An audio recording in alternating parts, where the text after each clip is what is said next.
have gone medium format, which has been a big change. We've been shooting this camera for probably 4 or 5 jobs now, I would think.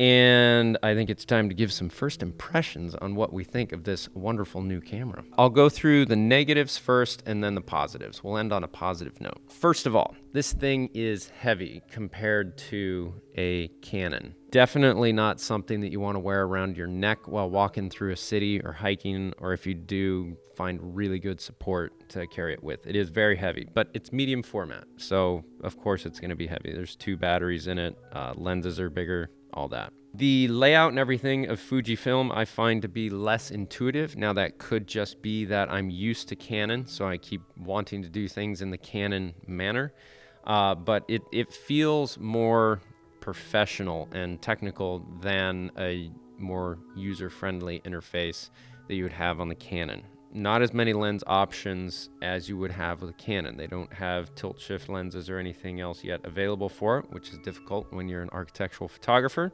So that's a negative. It's expensive. Now, relative to other medium format options, it is cheap. But I say that just in price. The construction and everything else of this camera is amazing, top notch. It's a really incredible camera. I'm very impressed with it. But it's still, to go from spending, I don't know, around $35 for a Mark IV, whatever they are these days, to a $10,000 body in this is a huge leap. And then you have to factor in all the lenses and everything else that you'll need to get. The files you get out of this thing are massive. And there is a negative to that you're going to have to upgrade all your cards. You're going to have to upgrade all your storage. You're going to have to upgrade the computers that you process these images with. That's all things to consider. It's a negative on one hand. The live view on it is a little grainy compared to what I'm used to with the Canon. The Canon much more naturally eliminates the noise and produces a better live view image. I use live view a lot through an iPad in styling and everything else with architectural scenes and setups. This has an option for natural live view, I believe they call it, or whatever natural live view isn't. Either one or the other. One is less noisy, but the less noisy is still much more noisy than I'm used to with the Canon. So that's a little bit of a negative. The app for interacting with this through an iPad or your phone is horrible. Canon's is bad. This is horrible. So Fuji, could you please, Canon, could you please, Nikon I'm sure is bad too. I don't know why they can't make a better app interface with the camera that's as easy as so many other things. Because everyone that's shooting commercially wants to be able to see things through, I would imagine an iPad Pro and shoot through that. It's very convenient for a lot of the things that I do. Sometimes we put the camera up on a large boom and want to be able to focus and trigger and everything else. And you can do that through the app, but it's very, very clunky and crashes a lot. The view while shooting through the eyepiece, if you're trying to get like lifestyle in an architectural scene and you have the drive on triggering very quickly, motor drive, if you will. The way that it goes black takes time to process the image and comes back to being able to see through the eyepiece. Takes a long time and is clumsy for that. Now, I'm sure there might be some settings in the camera that I need to play with to adjust that maybe. That's a little bit of a negative. I do not appreciate the custom function settings that they have for this. The thing I loved about the Mark IV is that you had the C123, the custom 123 settings. I had custom number one set up as aperture 11, 2-second delay, and bracketing, and ISO 100. So I knew every time I went there, it would be on the right, the white balance that I expected, which was usually strobe. Then custom 2 I had set up as 2 to 400 ISO, high motor drive, and 1/10 of a second, and still at 11. I used that for capturing lifestyle in the scene. So I knew I just had to do with one click, everything changed up and I'd be able to capture people going through the scene. And that was really nice if we were shooting in a public place where we had people going through like, oh, we need to get them here and we don't see their face, so we can just capture them. I just turn it 1, hit the button, and I'd have it at that setting. That was really, really convenient. With this, the control for drive is a button in the middle of the selector, and then you have to depress this smaller one and then actually turn it to select between bracketing or single image. I really, really missed that. That was really nice. So that's a negative. Another thing that is taking me a while to get used to that I don't really appreciate is the multiple places to control aperture. I really liked on the Canon that the lens had a switch for autofocus or manual focus, and then you knew in camera you'd set the type of autofocus you were using, but you had one place to control that. But you can control the aperture on the lens, or you can control it on the back by depressing the rear thumb dial. That's another thing I don't like. That rear thumb dial, with as calloused as my hands, fingers, whatever are, sometimes if you push it in, it zooms in on the image. And to turn it, my fingers are so tough that I have to try and push in just enough to be able to turn it and get that friction. I don't like that I have it here and here. I'd rather have it in one place or the other, but not both. It's kind of like in my past with architectural drawings. You want to say something, specify something once in only one place. So if anyone needs that information, they go there, because you don't want to accidentally put it in another place, have it changed, and then not change it. And then on site, they'd go to build it, and there's two different references to how something should be built. So that's personal preference.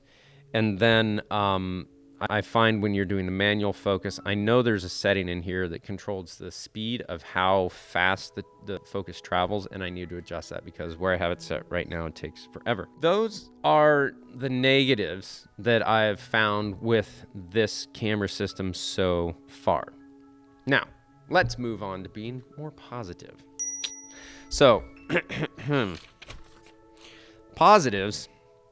The lenses, while there's not huge amounts of options for the lenses right now, the lenses that do come with it are amazing. And I've done a comparison between the 24 of this lens from Fuji, and the 24 tilt shift Canon that I have, and this is a better lens, but it doesn't shift or tilt. So there's that. The battery life on it is really good. I have had no problem with it for shooting all day. I think occasionally the batteries in it have gone all day, depending on how we're shooting. The amount of focal points you get in your scene is practically infinite compared to the Canon, which is great. The eyepiece is like what you see through the eyepiece is incredibly vivid, and it's nice. The dynamic range on this camera is amazing. And I love that you have this dynamic range option that you can set. So if you shoot it at 400 ISO, you can ask the camera to adjust the ISO in that single file in areas where you might want a lower ISO to capture certain things, or a higher ISO. And you can go at a range of 400, which gives you this great difference. And I found that to be really nice, especially for post-production situations where you'd push things before and they'd get muddy and everything. When capturing it in camera like this, it just does a lot better. The representation of it is much nicer, I feel. Cropping, again, is huge. I've, with this camera, intentionally gone through my shoots afterwards and cropped with more discretion. I've kind of worked on that, and I found that to be a really good thing, and it's added to what we're producing. And you have the freedom to do that when you have that much quality. The image stabilization for this is amazing. Now you have to remember to turn it off when you're on tripod. That's a little, you don't want to mess that up, because that does mess up the image if you do that. And so those are the main things. The thing undeniable, the file sizes you get out of these and what it allows you to do. I've stayed with using the Canon tilt shift lenses. I'm used to them, and I've found them to be very good lenses, and I've liked what they've done on this. There's next to no vignetting when I use the tilt shift lenses. Granted, they are just a tiny bit softer than the Fuji lenses. Recommendation. Oh, the other thing is this eyepiece comes with a connection thing that you can make it come up and just go to all these different angles, and that is really handy sometimes. And on the back, the other thing that's super, I use this all the time, is the ability to tilt that up and just look down at what you're framing when you're working off the back of the camera, or even if you're up against a wall and you want to look at it from the other side going that way, it flips out that way. And I've used that a whole lot and really do appreciate that. To kind of go over the Cam Ranger setup that I've been using with this as well, it plugs into the side in USB-C, I believe. I really don't like how the Cam Ranger, you can only control the focus and everything either from the Cam Ranger or from the camera, but you have to give control back and forth. With the Canon, you were able to do it on either end. That was really nice. But with this, I find myself going into frame and then like, oh, I want to zoom in or I want to do something. Then I have to ask someone to, or if I'm with the camera, I have to ask someone else, can you give me back control to the camera? And then I do it. And then, but even so, with all of that stuff, would I recommend if you have the budget to be able to overcome the expense for this, would I recommend this system over the Canon system? And it is a resounding absolutely yes. The files that you get out of these and the ability to crop and the ability to make better images is so much better with this camera. Now, that being said, am I going to sell all my other Canon gear and only shoot with this? And that would be, at this point, a resounding no. Because if I'm in a situation where I have to run and gun and be able to work quickly, capture lots of files that we select a few from, you're going to just get far too much information with this, and it is just not a run and gun camera. I mean, it's for a medium format, it's way more run and gun than has ever been. But the ability for a Canon to work effectively and produce the best images because of how you're able to work, the Canon is better at that. So for a wedding photographer, no way. For a fashion photographer for this, I would think so, for studio. But for situations where you're moving a lot, situations are changing a lot, your lighting situations are changing, all of that, I don't know that I would recommend it for something like that. For me, it's been amazing. I love it. And I'm very excited about what it's doing to improve our work. So that is essentially my thoughts and first impressions on using the Fuji GFX100 for probably the past 4 or 5 jobs. It's an amazing camera. I love it.